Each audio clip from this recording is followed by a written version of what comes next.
everyone, welcome back to my new video. I hope सबैजना सन्चै हुन्छ होला। म पनि एकदमै सन्चै छु भन्दै आज पनि मैले एकदमै छोटो मिनी भ्लग लिएर आइसकेको छु। छोटोभन्दा पनि थोरै समयमा क्या, आज धेरै दिनपछि म चाहिँ मिनी भ्लग लिएर आउँदैछु।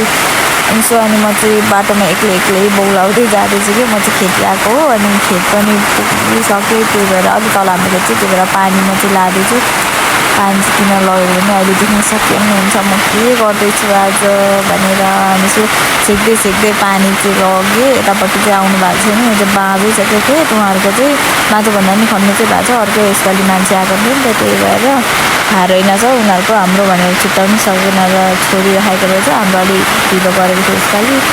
धान रोपाइ पनि झन्डै ढिलो नै भइरहेछ। अनि पानी चाहिँ यहाँ झरिसकेको छ बस्दा। अनि म चाहिँ बिउ उखाल्नतिर लागेछु।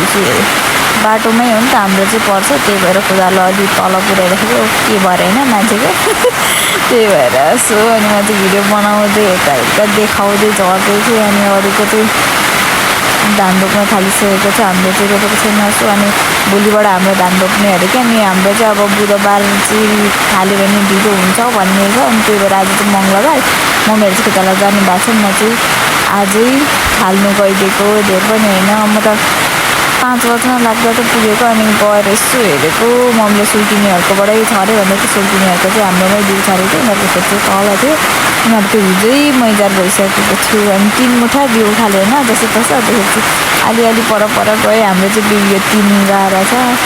भोलि नै अब उखाल्नुहुन्छ होला। म चाहिँ भोलि खेताला गइहाल्छु। अनि मैले चाहिँ पानीहरू यताउता मिलाएँ। अनि त्यो ठुलो गाडामा चाहिँ खै के भएको छ क्या, यो ठुलो गाडामा पानी हराइजान्छ यो नि 3-4 दिनमा बल्ल यतिको। सो के भयो भनेर यसो हेर्दै त्यही पनि हिँडिरह।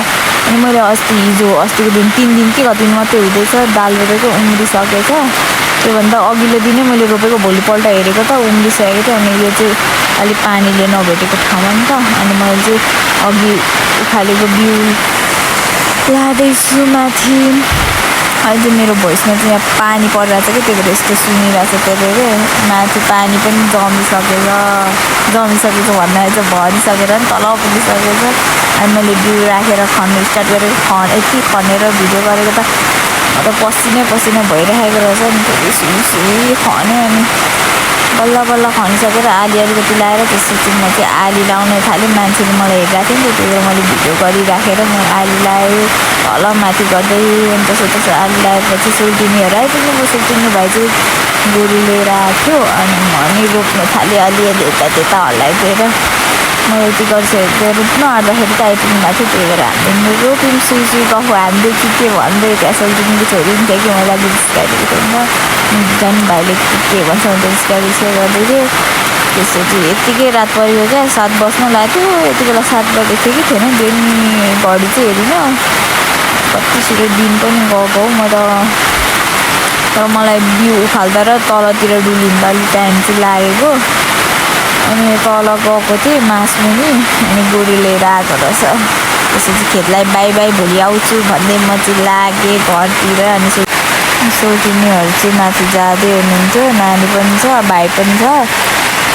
अनि म पछाडि गइरहेको नि त यहाँ भिडियो गर्दैछु। अनि आजको लागि मेरो भिडियो चाहिँ यति नै, एकदमै छोटो समयमा छोटै बनाएको। अन्तिमसम्म हेरिदिनु भएकोमा धन्यवाद। By by.